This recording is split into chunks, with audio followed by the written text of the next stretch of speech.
Pimples was in love with Ken Patchen.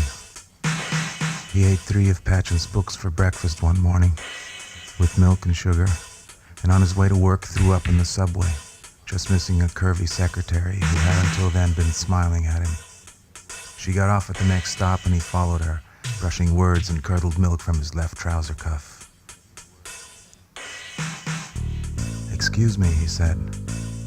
She turned around and looked him straight in the eyes, and he would have stopped dead in his tracks if it hadn't been for the crowd of people pushing him forward.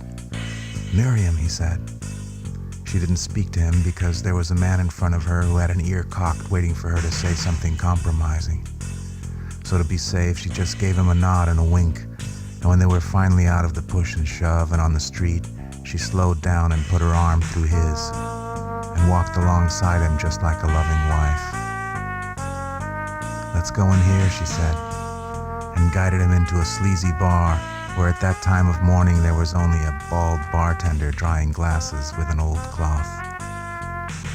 "2 whiskeys," she said, and took a seat in the booth way at the back. She sat opposite him so he could look into her sky-blue eyes. They didn't talk until after the bartender had clacked the glasses down on the table and peered at them through his one rheumy eye.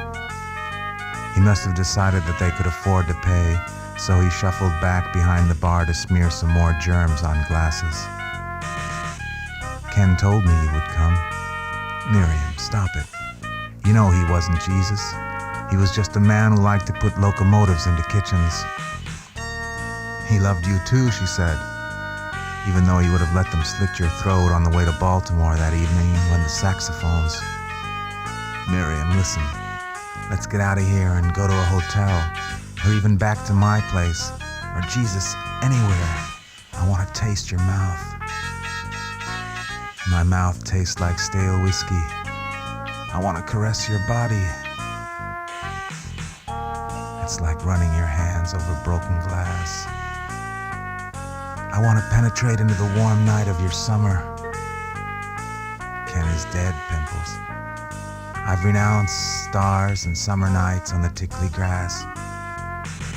I just wanted to tell you that Jesus is love, and no matter how many times you murder your neighbor and you murder me, Ken will forgive you and Jesus will love you, and now I have to go. She got up, downed her whiskey, and walked out.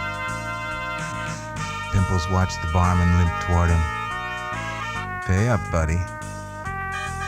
"Can't you wait until I've finished?" "No tricks, buddy." The barman glowered as well as any one-eyed fat man can glower. "Just put the cash on the table. $2.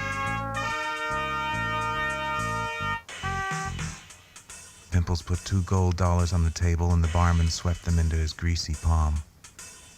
Without saying anything more, he turned and limped back to his post behind the beer mugs. Pimples swallowed his whiskey and got up and walked out into the frosty morning and went to his office.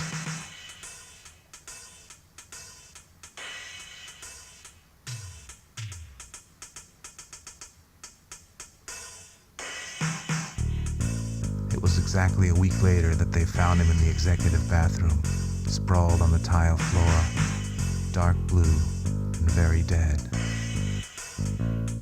The autopsy report said that they'd found the remains of 3 Henry James novels in his stomach.